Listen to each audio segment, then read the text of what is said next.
Tēnā no tātou katoa. Nau mai, hara mai, ki te whare kōrero o Tūhourangi. The stories you're about to see and hear provide a glimpse into the history of our tribe, Tūhourangi. And as with all stories, there are variations, all of which have their own validity. These are the stories that have been handed down to us, and it is our pleasure to share them with you. Nā reira Tūhourangi whirinaki, kia pupu noa ke ai, e te iwi tēnā tātou katoa.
After one generation at Pākotore, Rangiti decided to move inland. He had previously said to Tūhourangi, go and find Rākei Taha Nui at Kakanui, Rotoiti, and marry her.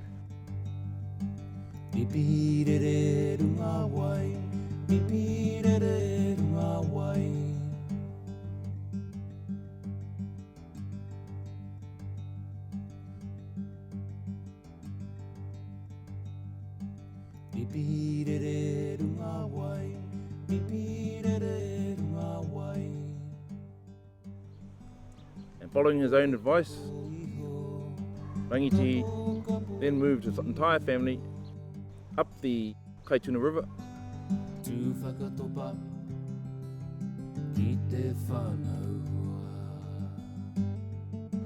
and settled at a pā called Te Rangi Whakakapua in Mokoia.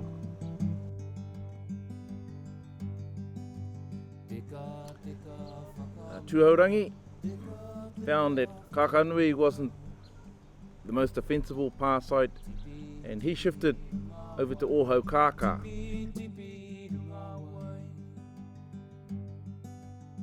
Which really became the pā and the village fortified site of his son, Taketake Hikuroa.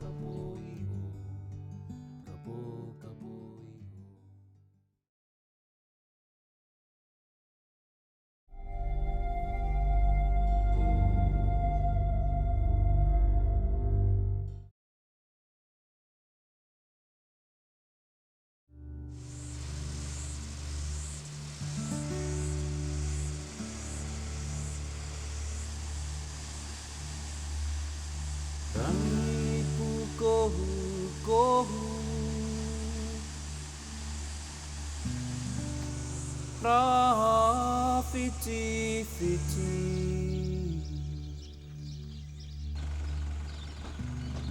Korero te kopere E atu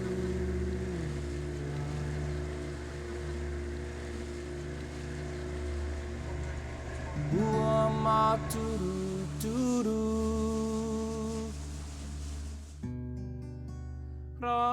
Fiti, fiti. Arongo koutou I te ingoara ko Cherry Bay. Ngako mohio koutou. Ara ke te arero. Kai te wai whakaurunga.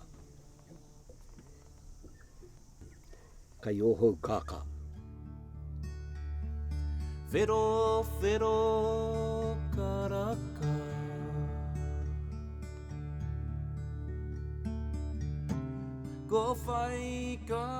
E rua ngā Cherry Bay kai te Rotoiti. Tētahi kai te rātaha o te moana. Ko te rā ngā cherry bay ko piro piro.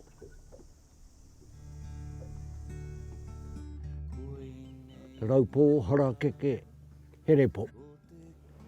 Koe nā hohu kākā. Kai ko nā Tūhourangi e takoto ana. Ngā wā hoki o mua. Kare kau he hō hai karirua. Nā kua, waru maki ki roto I ngā repo.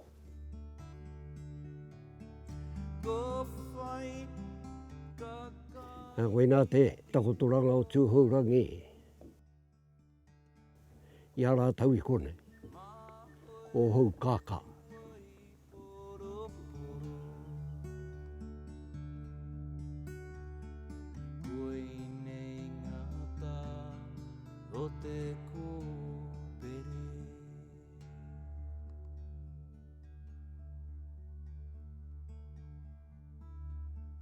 Rangi pukohu kohu Rafiti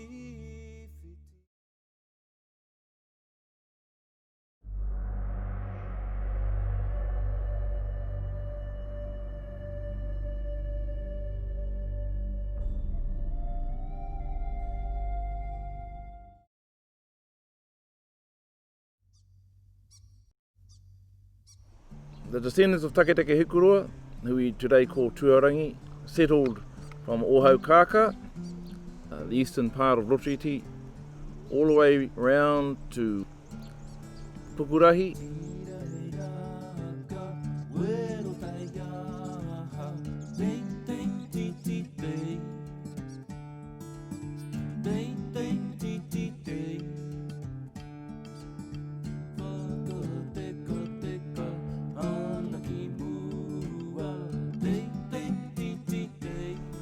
paths such as Motuohiwa,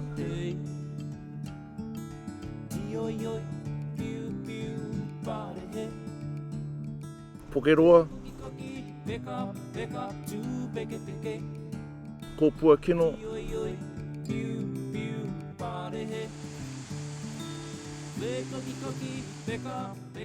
around past Mokoia to Te Miti Miti,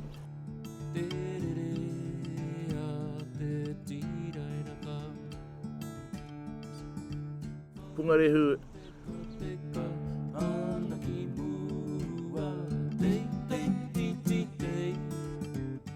the big pa of Motutawa,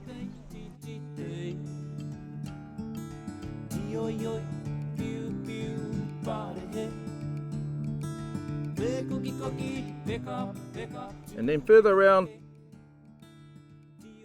to Tūmoana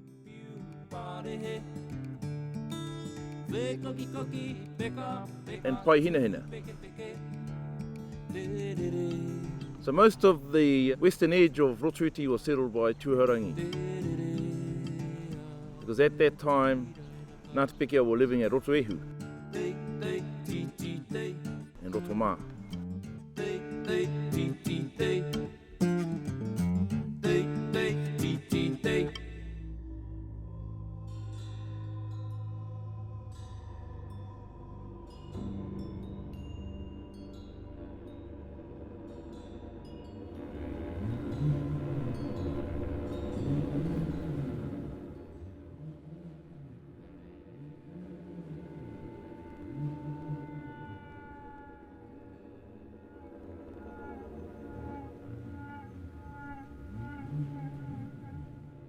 Down the other end of the lake at Tapuai Haruru, they came into conflict.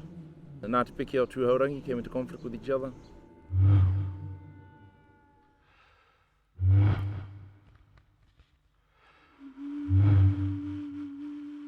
I te wā e noho tonu ana Tūhourangi ki motu taua I te Rotoiti.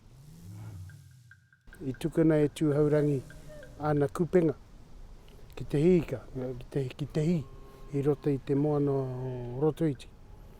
Ka hare ake nā a tamatea tūtahi kawiti, te rā hapu o Pukeroa I haere ki te rawa ki I nā kupenga o Tūhourangi. ka riri a Tūhourangi ka tahi ka hare ki te patu. Te patu i te ia tamatea tūtahi kawiti. I rongo rātau kai te harea ki a Tūhourangi. Engari i mataku a tamatea tūtahi kawiti. Nā te mea, i rongo rātau i te harurutanga o te whenua. Nā te tokomaha o te ope taua o Tūhourangi.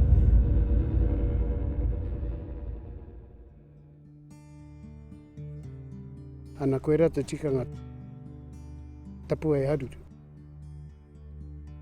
I rongo rātau i nā tapu ai o Tūhourangi.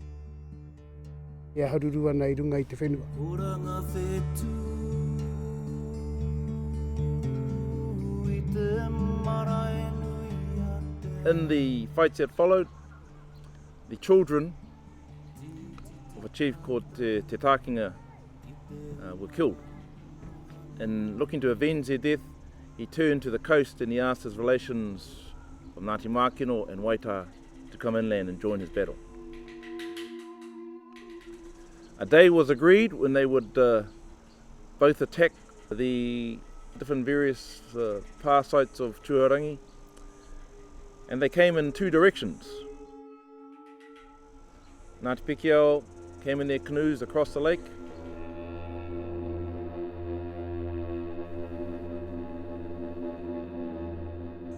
Waita came more from the Oho Channel end. Essentially in one day, in the space of one day, they either conquered most of the paths from Kaituna through to Oho Kaka, or they spared them. That was their choice. But what they did was they took away the power balance, and the paramount chief of Tūhourangi, Tarangi Puawhe, he knew that he was no longer in the ascendancy. So shortly after, Te Takinga, on his own, walked into Motutawa, Te Taiki, to see and talk face to face with Tarangi Puawhe. Tarangi Puawhe was eating at the time, and Te Takinga was reported to have said, carry on eating while you have daylight. Tarangi Puawhe's response was, I have no payment for your children, but the land you can have, I will depart. And that's what happened. Tūhourangi, Tarangi Puawhe shifted, vacated their homelands, which they'd had for 6 or 7 generations, and shifted from there across to Pukeroa, Oruawhata and surrounds, and then stayed there with their relations Ngāti Tāwi and Ngāti Tama.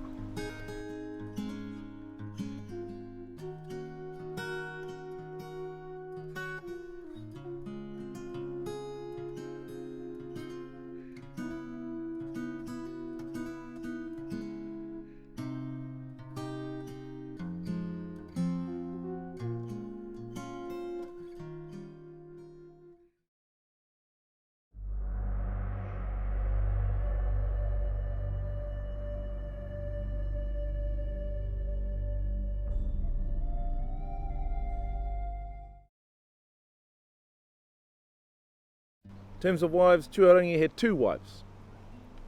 The first wife, Rākei Tāhainui, his father had directed him to marry.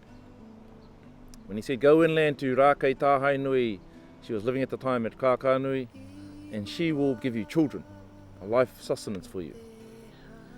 Much later, Tūhourangi journeyed with his father Rangiti to Whakarewarewa,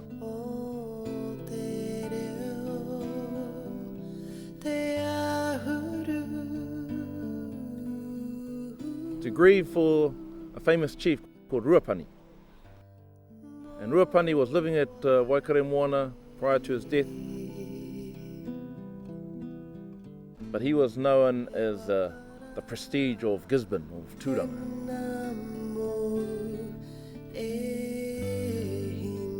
His wife, one of his wives, widows, was a woman called Rongo Mai Papa from the east, daughter of Kahuhunu, and it was first decided that she would become another wife of Rangitihi, but in the end our ancestor Tūhourangi took her to wife.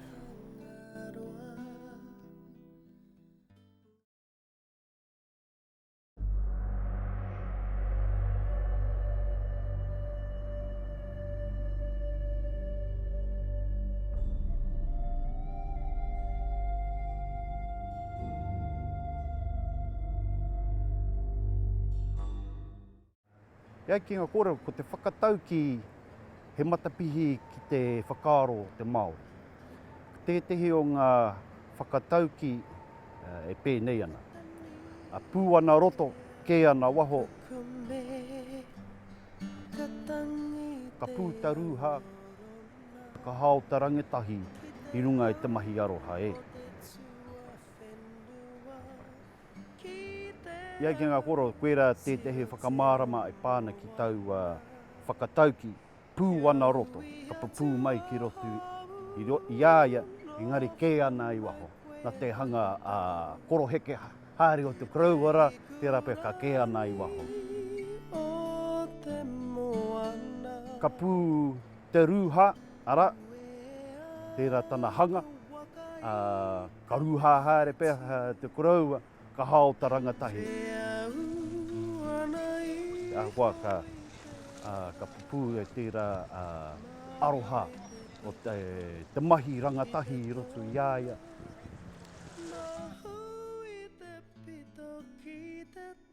Tērā tētehi whakamārama o tau whakatau.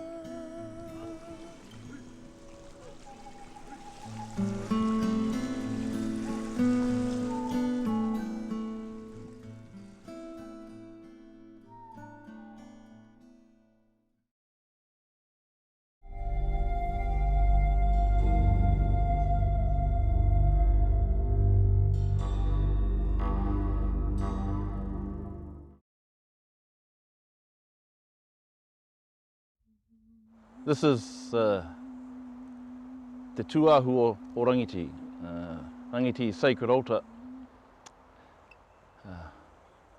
Although Rangiti left Pākotore and settled the shores of Rotorua very successfully, in his old age he returned to this place, which is very close to Pākotore, Te Mātāpara. And he had become a tohunga in his old age. His fame as a tohunga was such that when he died, his sons were afraid to carry out the rituals because of his tapu. They all remembered how their ancestor Tūhourangi, who you'll recall returned to Mokoia after the dispute over the garden Paraguay, was supposed to bury tamata kapua to the letter of the law, and he forfeited with his life when he didn't follow all the tikanga. So, in the end, after quite a long time, one of the sons girded his loins, Apu Moana, and he came, performed the rituals on his father successfully, and our people say Rangiti was then taken up to Tarawera and buried on top of the mountain there.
The original name of the island was Te Motutapua Tiniro, the sacred isle of Tiniro, a name brought from Hawaii, Tiniro being an ancestor back in Hawaii. one of the ancestors who came on the Te Arawa canoe, Ika, his descendants moved from Maketu and inhabited Te Motu-Tapua Tiniro. Down to the time of his great-great-grandson, Korero. Now when Korero lived here, he had many children and grandchildren, and they had complete control of this island and a lot of Rotorua. One day, the brother of Taketake Hikuroa came on his journey here. His name was Unuku Kōpako, and he left his dog on this island and he carried on. When he came back looking for his dog, he found it had been killed, and that was the cause of the subsequent battles between our people and Korero. This little spit here is called Te Kau. And when Unuku Kōpako and Taketake Hikuroa used to row their canoes and their warriors over here, Korero's warriors would run out, meet them in the water, and repel the attack. It wasn't until later that one of their cousins, Rangi Tarawera, came from Rangitaiki, and he hatched a plan. His plan was to come at night and hammer posts into the water and tie flax ropes so that they could grab them and pull them hard and get extra speed coming into the shore. And that's what happened. And via that plan, Unuku Kōpako, Taketake Hikuroa and Rangi Tarawera and all their warriors overcame and took over this island, and then subsequently renamed it Mokoia.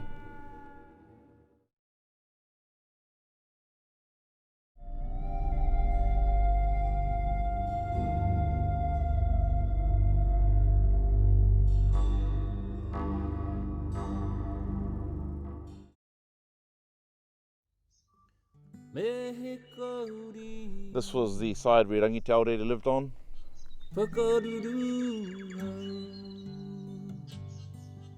He stayed at the opening of that little valley there called Rangirawaka. And then the middle of the island was inhabited by Unuku Kōpako.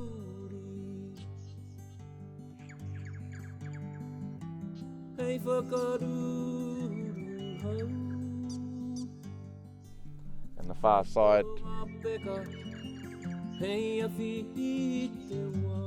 around where you have the Hinemo's pool,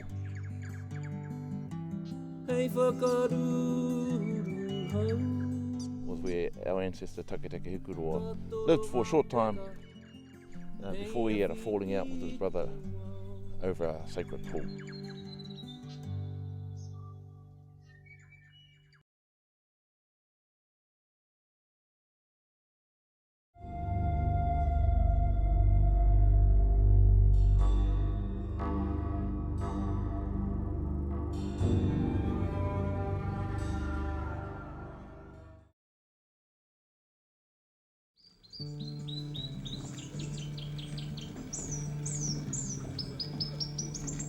E tua ke nei he miro, tiro tohi te ngahere.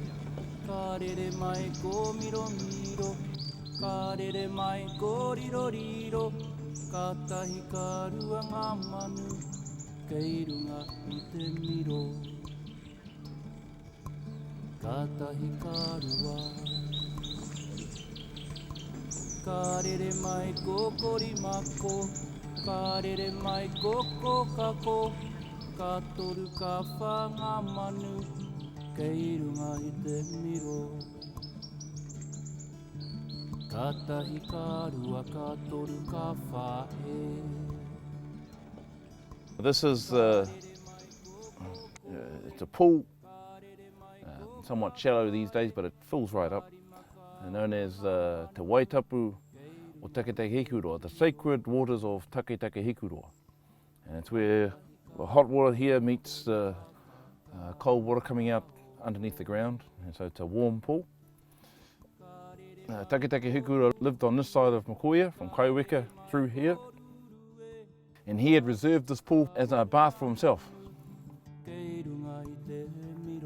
However, his brother's third wife, Tāwera was her name, when she gave birth to a child, she would bring it here and bathe it in these waters. When Taketake Hikuro complained to her husband, Uenuku Kōpako, he consulted his cousin Rangi Tarawera, who agreed with him, and they said, well, this should be a pool open to everyone, not just Taketake Hikuro. So this led to Taketake Hikuro leaving Mokoia and returning back to Rotoiti to Ohaukaka.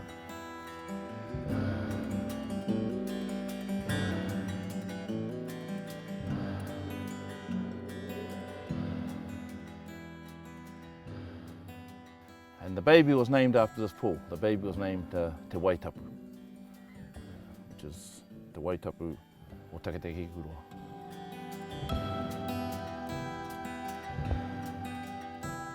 In the end, Uenuku Kōpako divided up the island between his three wives.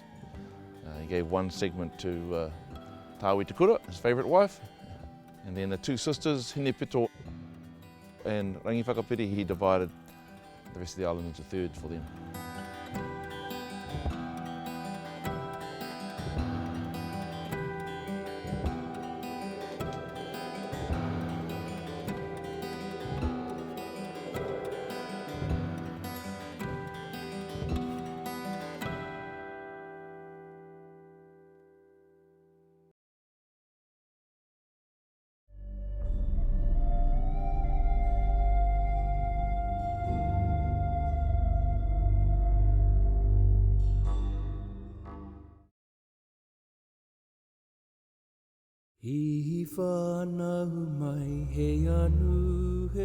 This rock, Matuatonga, named after one of Tamatakapua's senior wife, or the senior wife of Tamatakapua. And it's become a god of fertility for kumara planting. And the saying attributed to Matuatonga was, let the pathways to Mokoia be open. And what that meant was, each year all the tribes would row across to Mokoia, bring their kumara seeds and rub them against Matuatonga, because they believed that would impart fertility to their crops. Pako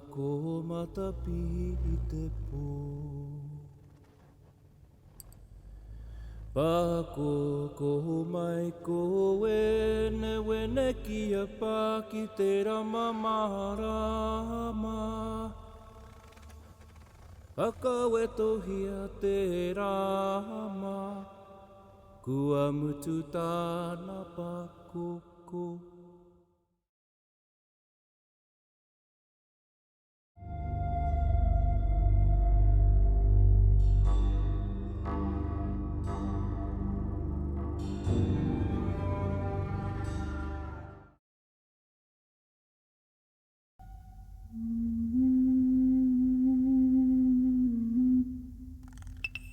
This area behind the base of the hill is known as Pukeroa, a name shared with Pukeroa Pā in Maketu. And Pukeroa, apart from being a fortified settlement in its day, was chosen as a cemetery. A number of people are buried up on that hill, amongst them Uenuku Kōpako, and of course our ancestor Tūhourangi. We're not sure where.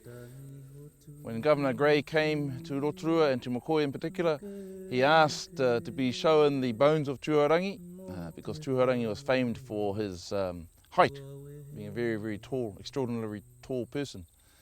But though they searched for the bones, they never found them. But our stories are that Tūhourangi is buried here still on Mokoia Island at Pukeroa.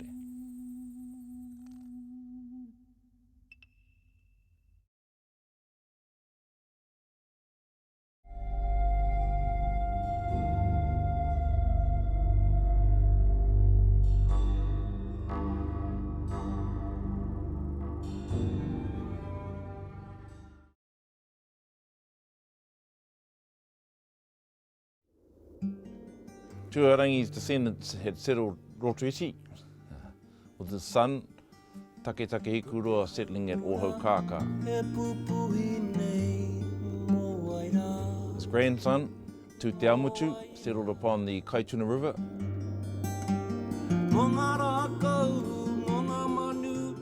At a park called Pukeroa. And his great-grandson, Mokoia, he was the first one of Tūhourangi to leave Rotoiti. The majority stayed in Rotoiti, but Mokoia shifted across to Ōwhata, behind me here, where he married the daughter of Unuku Kōpako, Taketake Hukurua's younger brother. He married Hinemaru, and all his children were born there. His firstborn he named after an uncle called Rangiwewahi. Then he had his famed son Whare, daughter Hinemoa, who of course swam the distance of the lake from Ōwhata across here to Mokoia.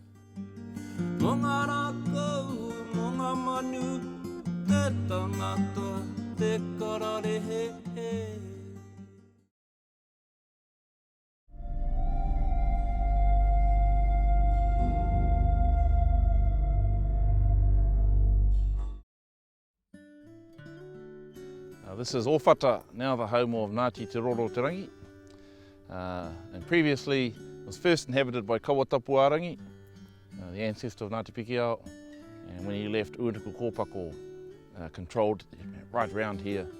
And this land was given to his daughter Hinemaru, who of course married our ancestor Mokoia.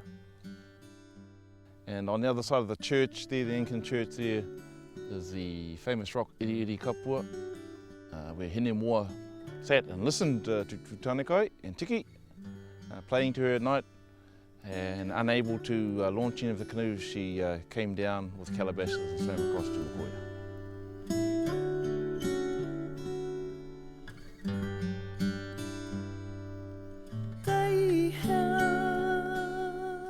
And in choosing Tūtanikai, she more or less split up his whānau as the older brothers had desired Hinemoa for themselves.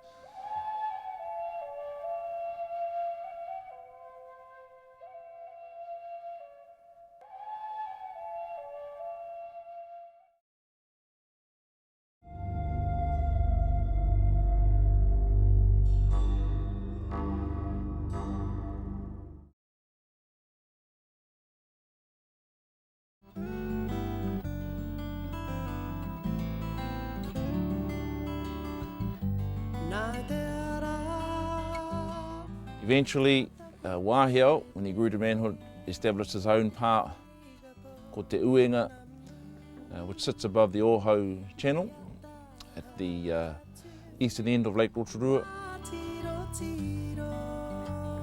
But his descendants, upon his death, moved and settled upon Pukeroa.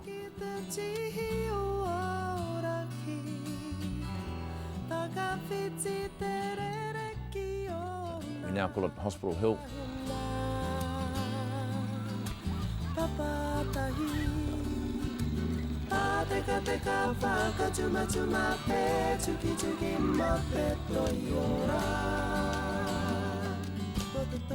And they lived there with not just Ngāti Waiho, they lived there with Ngāti Tāwi and Ngāti Tama.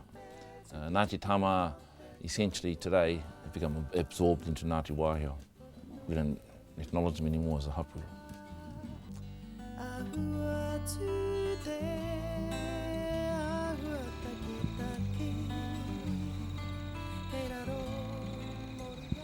They got into strife with Ngāti Pukeroa, and Ngāti Pukeroa called on their old amalgamation. They called in Ngāti Rangiwewahi, Ngāti Unuku Kōpako, and Ngāti Rangi Te Aorere. And the battle was fought, which ended up expelling those Tūhourangi tribes from Ohinamatu.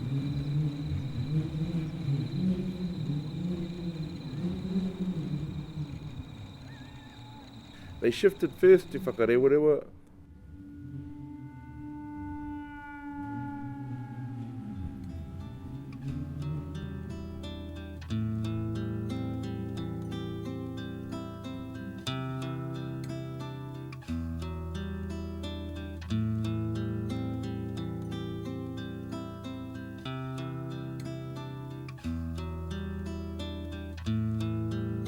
then to the lakes where the rest of Tūhourangi were, principally Rotoiti and Tarawera.